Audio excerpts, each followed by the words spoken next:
হিন্দুত্ববাদকে সামনে এনে গোটা ভারতবর্ষে একটা অস্থিতিশীল পরিবেশ সৃষ্টি করেছে। এই পশ্চিমবঙ্গে শুভেন্দু অধিকারীরা ক্ষমতায় আসার পরে বাংলাদেশের জন্য বিশাল এক সতর্ক বার্তা নিয়ে এসেছে। কথা ঠিক কিনা? সম্মানিত ভাইয়েরা, তারা অস্ত্রের মহড়া দেয়, কোটি কোটি হিন্দু অস্ত্রের মহড়া দিচ্ছে, হিন্দুদের যুবক ছেলেরা অস্ত্রের মহড়া দিচ্ছে, অস্ত্র পরিচালনা শিখছে, হিন্দুদের মেয়েরা অস্ত্র পরিচালনা শিখছে। এটা আমাদের দেশে মুসলমানরা যখনই চিন্তা করে, অস্ত্রের মহড়া তো দূরের কথা, ট্রেনিং তো দূরের কথা, এই ভারতের হিন্দুত্ববাদের আগ্রাসনের বিরুদ্ধে কথা বললেই আমাদেরকে জঙ্গি ট্যাগ দিয়ে মামলা দিয়ে জেলখানায় ভরে রাখা হয়। কথা ঠিক কিনা জোরে বলুন। আমি আশ্চর্য হচ্ছি, বাংলাদেশে এরকম কিছু সেকুলার পন্থী মানুষ আছে যারা ধর্ম নিরপেক্ষতার কথা বলে। শুভেন্দু অধিকারী যদি পশ্চিমবঙ্গে বলতে পারে ওটা হিন্দুস্তান, তাহলে আমরা বলো বাংলাদেশ এটা মুসলিম বঙ্গ, এটা মুসলমানদের জায়গা। ঠিক কিনা জোরে বলুন। এই ভারতবর্ষের অসংখ্য জায়গা মুসলমানদের, এই গোটা ভারতবর্ষ শাসন করেছে মুসলমানরা। প্রায় 800 বছর যাবত ভারতবর্ষ মুসলমানরা শাসন করেছে। পুরা ভারতবর্ষ মুসলমানদের ভারতবর্ষ। ঠিক কিনা জোরে বলুন। এই হিন্দুত্ববাদী আগ্রাসন থেকে আত্মরক্ষা করবার জন্য বাংলাদেশ সহ গোটা ভারতবর্ষের প্রত্যেকটা মুসলমানকে অস্ত্র পরিচালনা শিক্ষা করে এখন জরুরি হয়ে দাঁড়িয়েছে। হিন্দুত্ববাদকে মোকাবিলা করবার জন্য আমাদের অস্ত্র পরিচালনা করা জরুরি হয়ে দাঁড়িয়েছে। কথা ঠিক কিনা জোরে বলুন।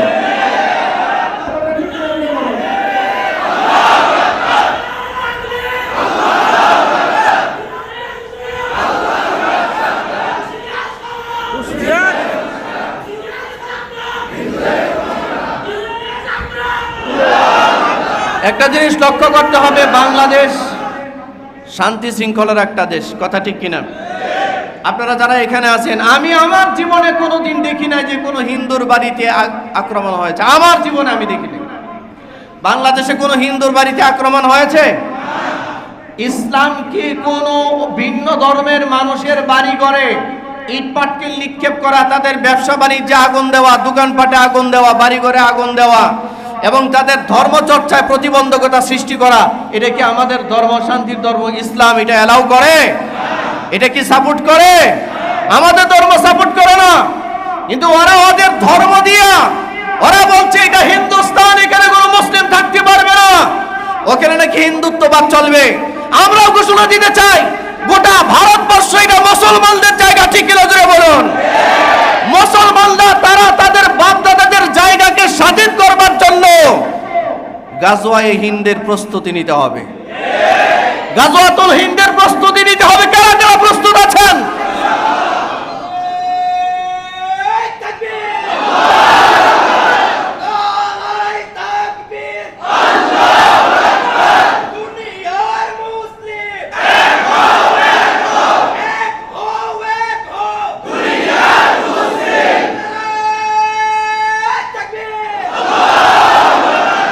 আমি মনে করি বাংলাদেশের প্রত্যেকটা মসজিদে প্রত্যেকজন খতিবের এ ব্যাপারে সচেতনতা তৈরি করা এখন জরুরি দরকার।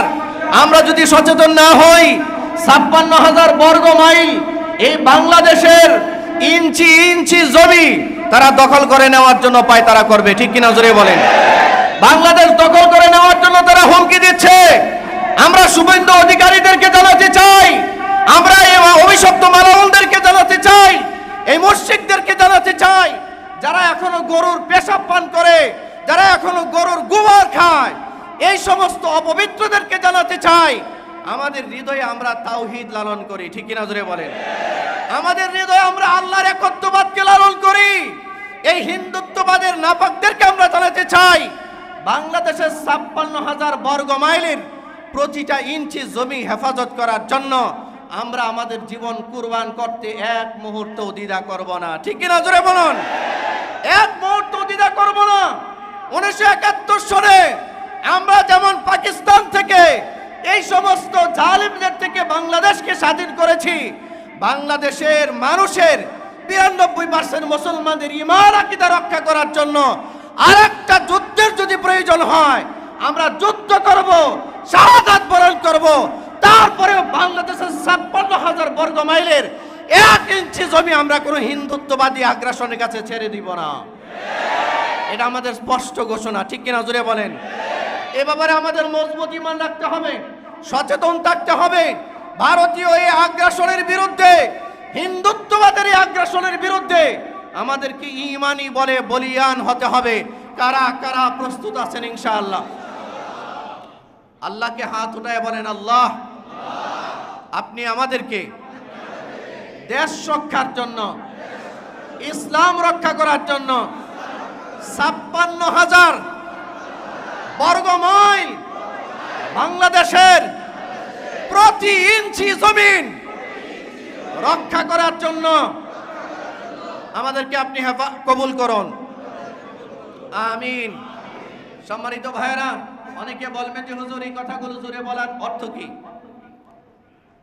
তারা যদি অস্ত্রের মহড়া দিতে পারে, তারা যদি বাংলাদেশ দখল করার হুমকি দিতে পারে, তা আপনি বসে বসে সুবহানাল্লাহর জিকির করবেন? এটা কি আপনার ধর্ম বলে? এটা কি আমার ধর্ম বলে? আমার ধর্ম যেমন অন্য ধর্মের উপরে হস্তক্ষেপ করতে শিখায় না, আমার ধর্ম যেমন হিন্দুদের উপরে আগ্রাসন করা, হিন্দুদের বাড়িতে আগুন দেওয়া শিখায় না, আমাদের ধর্ম যেমন খ্রিস্টান ইহুদিদের বাড়িঘর ভাঙ্গা শিখায় না, ঠিক তদ্রূপ আমার ধর্মের উপরে যখন কেউ আঘাত করে, আমার মানচিত্রের উপরে যদি কেউ কখনো আঘাত করে, তারে প্রতিরোধ করা, তাকে প্রতিহত করাও, এটা আমার ইমানি জজবা, এটা জিহাদ ফি সাবিলিল্লাহর অংশ, ঠিক কিনা জোরে বলেন। এই জিহাদের জন্য গোটা ভারতবর্ষের কোটি কোটি মুসলমান জীবন দিতে প্রস্তুত আছে। আমি তো লক্ষ্য করছি, নবীজি 1450 বছর আগে গাজওয়াতুল হিন্দের কথা আমাদেরকে বলেছেন। আপনারা ভারতবর্ষের প্রতিটা কাজকর্মের দিকে তাকিয়ে দেখুন, তারা যা করছে, তারা কি মুসলমানদেরকে উস্কানি দিচ্ছে না? জোরে বলেন, মুসলমানদেরকে উস্কানি দিচ্ছে না? মুসলমানদেরকে উস্কানি দিচ্ছে। এ মুসলমানের যুবকরা, সতর্ক হন। বিশ্বাস করেন, এই দেশে যারা সেকুলারিজম পোষণ করে, ধর্ম নিরপেক্ষতার কথা বলে, আমাদের দেশে হিন্দুত্ববাদকে সারা দেশের মধ্যে ছড়িয়ে দিয়েছে, অন্যান্য ধর্মগুলোকে ছড়িয়ে দিয়েছে, মুসলমানদেরকে দাবিয়ে রাখছে, এই সমস্ত এলিট শ্রেণীর কোনো ব্যক্তি বা তাদের ছেলে মেয়ে কেউ এই দেশের স্বাধীনতা রক্ষা করার জন্য জীবন দিবে না। বাংলাদেশ কখনো যদি আক্রান্ত হয়, এই সমস্ত বিপদগামীগুলো, এই সমস্ত ধর্ম নিরপেক্ষতাবাদের মতো কুফরি মতবাদ যারা লালন করে, এরা দেশ ছেড়ে পালাবে, দেশ রক্ষায় অংশগ্রহণ করবে না। দেশ রক্ষায় যদি অংশগ্রহণ কেউ করে, তাহলে এটা এই সাধারণ মুসলমানরাই করবে, ঠিক কিনা জোরে বলুন। দেশ রক্ষার সংগ্রামের প্রয়োজন যদি পড়ে, এটা আমরা যারা এই দেশে আছি আমরাই করব, কারণ আমাদের বিদেশে বাড়ি নাই, আমরা পালিয়ে যাওয়ার আমাদের কোনো চিন্তা নাই। বাঁচলেও এই জমিনে বাঁচবো, মরলেও ঈমান নিয়ে এই জমিনের মধ্যে শাহাদাত বরণ করব, ঠিক কিনা জোরে বলেন। আল্লাহ আমাদেরকে কবুল করেন, সবাই বলেন আমিন। আর একটা বিষয় সতর্ক হবেন, ভারতীয় কিছু দালাল আছে বাংলাদেশে, কথা ঠিক কিনা জোরে বলুন। আমরা ভারতের আগ্রাসনকে যেভাবে প্রতিরোধ আর প্রতিহত করব, এই ভারতীয় দালালদেরকে আমরা প্রতিরোধ করব, ঠিক কিনা জোরে বলেন।